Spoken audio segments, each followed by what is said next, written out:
Donnie and Dolly. The team is supported by ableauctions.ca. Closing your business? We can help.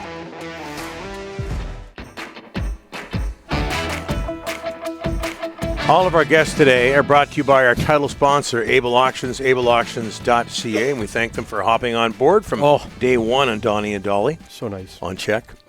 Just before we get to Jeff Paterson, Delaney's OK Tire in Langley inbox.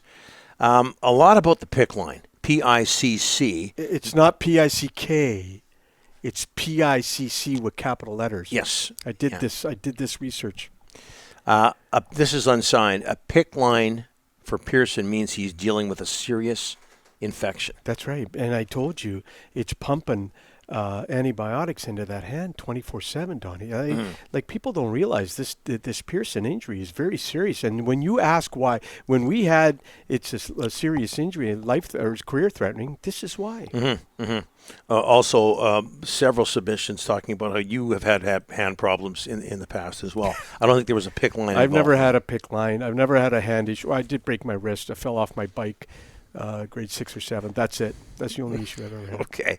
Yeah, I had a really bad broken hand at one point. Yeah, that's right. Yeah. Do you know about that? But they used to knock the you ball out. hockey injury, actually.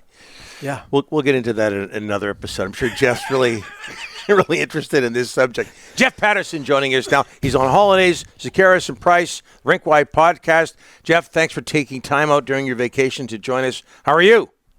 I'm good. Both hands in good shape here, and I've got a 12 o'clock tea time. So okay, we'll make it quick. Rub it in. Rub it in. Hey, this is the first time we've had you on since the big news earlier this week. Your opinion of the Bo Horvat trade and what it means for the Canucks. Yeah, and full disclosure, Donnie, I was on the golf course on Monday afternoon. I checked my phone. Again, rubbing it in. Nothing doing. And I thought, all right, I'm safe here. I'm going to put the phone away. I thought I showed great discipline. Didn't check the phone. When I walked off the golf course, of course, Bo's world had turned, and so had the hockey market in Vancouver. Look, I embraced myself for a somewhat underwhelming return here.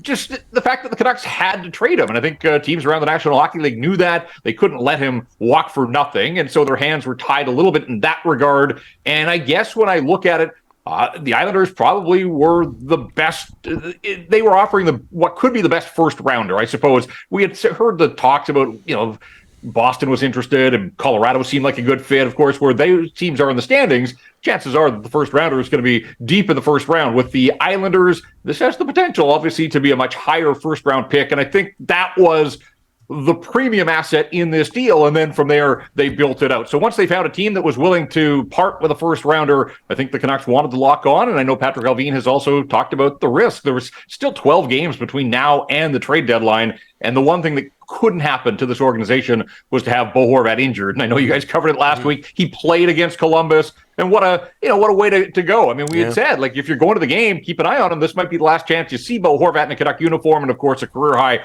4 assists that night. So he leaves on a high, in terms of individual production. But yeah, I mean, look, Anthony Beauvillier, the Islanders have been trying to move off him for a while. I think they kind of force him into this deal, and then Atu Ratu, we'll see. There's potential there. The Canucks are going to need some help up the middle. He's a 20-year-old, has played a little bit in the NHL, scored here in Vancouver earlier this month, and so, I'll give him some time, I suppose, but the big piece in this was and is that first-round pick, and let's see what ultimately they do with it and where it lands, whether it's this year or next. You mentioned the 4 assists in his final game. What will you remember, and you're in the room, unlike Rick and I, what will you remember about Bo Horvat in a Vancouver uniform?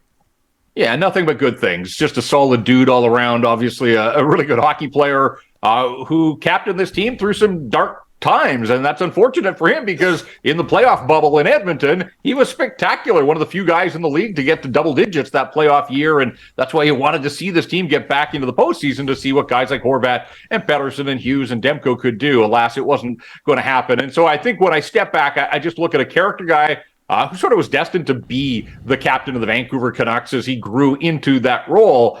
But the thing that makes me shake my head, Donnie, and I just mentioned the bubble there, he got to the playoffs as a rookie in the spring of 2015, and he probably thought that there would be playoffs every year throughout his career. Obviously, that hasn't been the case to now, and there may not be this year either. I mean, the Islanders are below the line, and getting Horvat's going to help them. But I guess one of my memories, and really not any fault of Bo's, is the fact that he played playoff hockey as a rookie in 2015 and never skated on Rogers Arena ice in the postseason again. It's mind-boggling, but that's just the way it goes. And so, he leaves top 10 scorer in franchise history, a guy that was good to deal with, just a sort of a hockey junkie that always had time for the media. Not inflammatory quotes, wasn't the loudest guy in the world, but he stepped to the microphone and had to explain away a lot of tough situations for this hockey club. Put in his years here, and nothing but the best. I hope it all works out for him and his family. As he said a couple of times on the Zoom the other day, he thought and he hoped that he was going to be a Canuck for life, but it doesn't always work that way. And ultimately, he didn't have a whole lot of control in this situation. Jeff, a lot of noise about Thatcher Demko in the market. Maybe he's not happy. I'm certainly not hearing too much of that. Have you noticed anything in his demeanor in the last few months that would suggest he's not happy in Vancouver? I haven't seen him for a while, Rick. They've been hiding him on injury, so I haven't spoken to Thatcher since the injury in early December.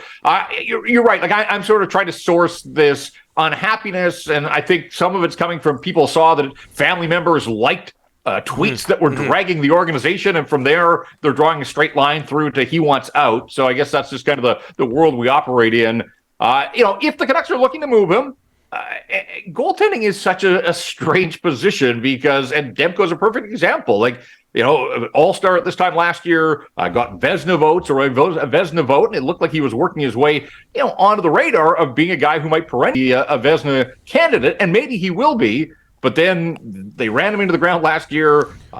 Just didn't look like himself at the start of the season. And obviously his season has been put on hold since the injury against Florida back on, I think it was December the 3rd. So they know what they've got, and they've got a proven commodity. But I think you have to look at it if they are starting to peel this away now.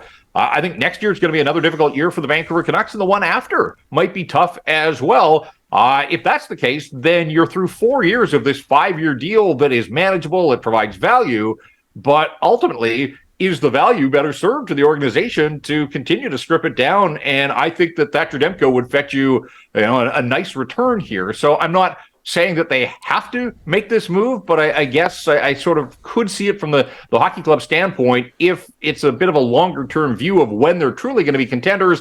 And I think the thing is, you can find goaltending. Now, it's clear to see the teams that don't have it, and the Canucks have been an example of that for the last couple of months here.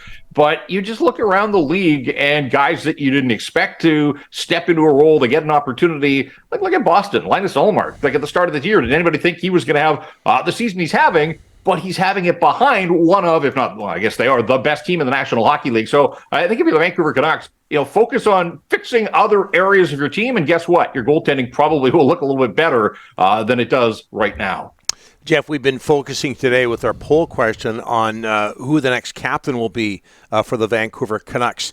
Elias Paterson is running away with the poll. Do you think he's suited for the job both on the ice? Certainly, most people would agree with that. What about off the ice? Yeah, I'm of mixed minds on this one, Donnie, and I kind of see there's two camps here. Like, you have to think of it. Rick Tocchet is 3 games into his tenure as the head coach, and there's 33 games to go. I could totally see the Canucks going without a captain the rest of the way and letting the chips fall where they may, and all of this would be a sort of an information gathering session for Rick Tocchet to see who emerges as a leader and what the dynamics are on the bench and in the locker room and all that kind of stuff. That's probably the path that I would travel.